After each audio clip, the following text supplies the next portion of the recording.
Hello everyone, welcome back to our channel Vihaan wonders. మన ఛానల్ని ఎవరైనా కొత్తగా చూస్తున్నట్లయితే ప్లీజ్ సబ్స్క్రైబ్. ఈ వీడియో వచ్చేసి మహాశివరాత్రి రోజు అండి. మహాశివరాత్రి రోజు రాయచోటికి దగ్గరలో హస్నాపురం అని ఒక విలేజ్ ఉంటుందండి. అక్కడ శివాలయం చాలా ఫేమస్, చాలా బాగా జరుగుతుంది. శివరాత్రి రోజు కళ్యాణము అంతా, శివపార్వతుల కళ్యాణం అన్నీ కూడా జరుగుతాయి. సో మేము మ్యాక్సిమం రాయచోటిలో ఉంటే హస్నాపురంకి వెళ్ళి ఆ శివుడిని దర్శనం అయితే చేసుకొని వస్తామండి. ఈ ఇయర్ కూడా రాయచోటిలోనే ఉన్నాం కాబట్టి వెళ్ళాము. ఈ టెంపుల్ వచ్చి చాలా పురాతనమైన టెంపుల్ అండి. ఇప్పుడు మళ్ళీ రెనోవేట్ చేసి మంచిగా అయితే చేస్తున్నారు. ముందు కూడా చాలా మంచిగా ఉండింది, చూసారు కదా. ఇంకా అక్కడైతే కొంచెము లోపల అలంకరణ జరుగుతుందని దర్శనానికి ఆపేసింటే బయట అయితే ఇలా ఉన్నాము. తర్వాత ఇంకా లోపలికి వెళ్ళామండి. చూసారు కదా, శివలింగం అనేది మనకైతే అక్కడ ఉంది. ఇంక ఇక్కడ అమ్మవారు కూడా. ఇంకా ఆ టెంపుల్కి దగ్గరలోనే ఒక 1/2 కిలోమీటర్ దూరంలో అయితే మనకి ఈరుగులమ్మ టెంపుల్ అని ఉంటుందండి.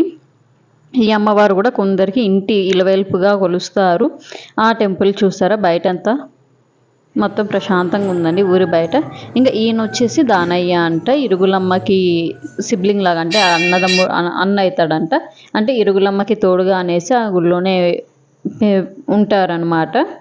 నెక్స్ట్ ఇంకా నందీశ్వరుడు. ఇక్కడ లోపలైతే మనకి అమ్మవారు అనేది కొలువు తీరిందండి.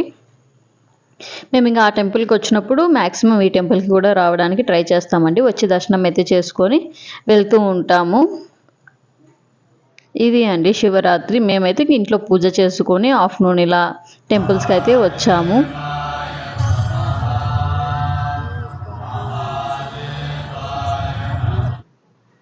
ఇది ఇంకా లాస్ట్ మంత్ మేమైతే కోయంబత్తూర్ ఇషా ఫౌండేషన్కి అయితే వెళ్ళామండి. అక్కడ తీసిన వీడియో క్లిప్ అన్నమాట, ఇందులోనే యాడ్ చేస్తున్నాను. మీరు ఎలా సెలబ్రేట్ చేసుకున్నారు శివరాత్రి? జాగారం ఉన్నారా, ఉపవాసం ఉన్నారా? మేమైతే జాగారం ఏం లేమండి, ఉపవాసం కూడా లేదు. ఎందుకంటే పిల్లల్ని పట్టుకొని అదంతా ఉండలేమనేసి ఏం లేదు, నార్మల్గా ఫెస్టివల్ అయితే సెలబ్రేట్ చేసుకున్నామండి. మీకు కన్నా ఈ వీడియో నచ్చినట్లయితే మీ ఫ్యామిలీ అండ్ ఫ్రెండ్స్తో షేర్ చేయండి. Please like, share, subscribe for more videos and hit the bell icon to get the notification. Bye bye. See you in our next video.